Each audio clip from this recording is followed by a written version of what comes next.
Chapter की starting होती है हिरोशी को दिखाते हुए, जो कि अब हॉस्पिटल से बाहर निकलने वाला था। उसे सताके कॉल करके बोलता भी है कि तुम्हें हॉस्पिटल में रहना चाहिए, वहाँ तुम सेफ रहोगे। लेकिन हिरोशी के अंदर तो साचिको का डर बस चुका था। वो वहाँ से बाहर की ओर जाने लगता है एंड आज पूरा हॉस्पिटल खाली दिखाई दे रहा था।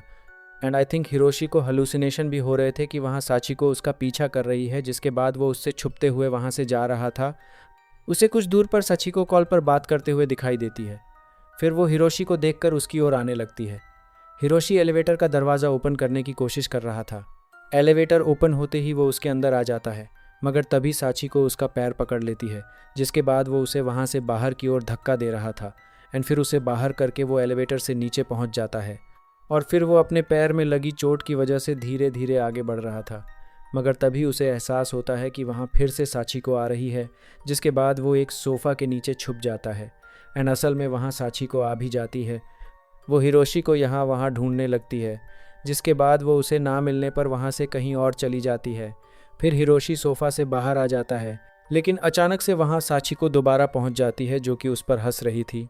हिरोशी घिसटते हुए उससे दूर जा रहा था, जिसके बाद वो उस पर एक इंजेक्शन लगाने जा रही होती है। फिर वो उसे पकड़कर उसकी गर्दन पर वही इंजेक्शन लगा देती है। अब हमें कुछ दिनों बाद का स्क्रीन दिखाया जाता है एंड हमें देखने को मिलता है यामामोतो, वही यामामोतो जिसका साचिको के साथ पहले कुछ कनेक्शन था। यामामोतो देखता है कि जहां हिरोशी का अपार्टमेंट था वो पूरी तरीके से जल चुका है। आसपास के रूमर्स से उसे पता चलता है कि हिरोशी के पीछे एक औरत पड़ी हुई थी, जिसने उसी के अपार्टमेंट में आग लगाई थी। एंड साथ ही हिरोशी के साथ कुछ ऐसा किया जिससे वो मेंटली अनस्टेबल हो गया।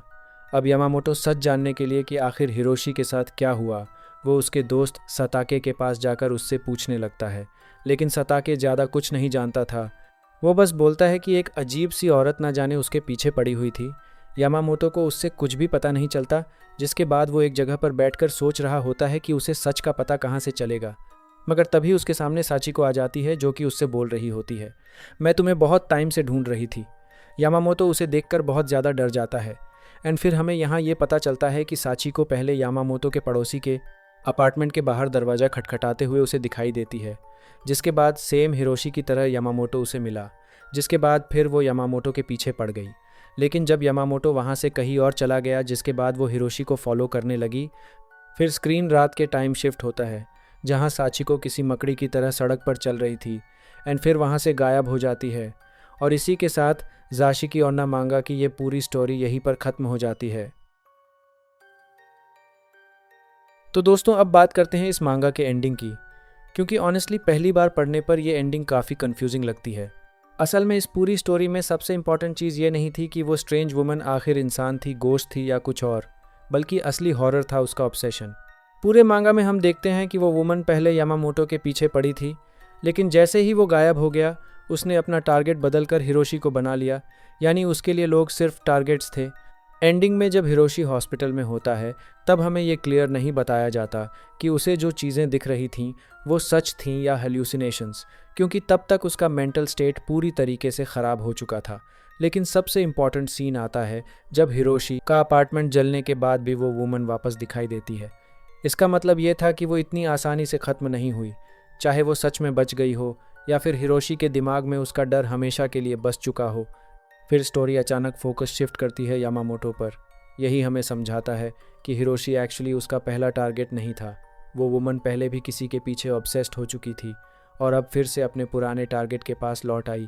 और लास्ट सीन में जब वो रात में मकड़ी की तरह सड़क पर चलती हुई दिखाई देती है और फिर गायब हो जाती है, वो सीन बेसिकली ये बताता है कि उसका ऑब्सेशन कभी ख़त्म नहीं हुआ। यानी एंडिंग का मतलब ये है कि वो वुमन एक एंडलेस स्टॉकर की तरह है। उसका ऑब्सेशन किसी एक इंसान तक लिमिटेड नहीं है और जो भी उसके अटेंशन में आ जाता है उसकी लाइफ धीरे धीरे डिस्ट्रॉय होने लगती है। कुछ रीडर्स मानते हैं कि वो सिर्फ मेंटली अनस्टेबल वुमन थी, जबकि कुछ लोग सोचते हैं कि वो सुपरनैचुरल एंटिटी जैसी थी। मांगा जानबूझकर इस चीज़ को पूरी तरह क्लियर नहीं करता ताकि डर व्यूअर के दिमाग में बना रहे। और ऑनेस्टली यही चीज़ इस मांगा को इतना डिस्टर्बिंग बनाती है, क्योंकि इसमें कोई बिग मॉन्स्टर या गोस्ट नहीं है। डर इस बात का है कि एक ऑब्सेस्ड इंसान बिना किसी रीज़न के आपकी पूरी लाइफ बर्बाद कर सकता है।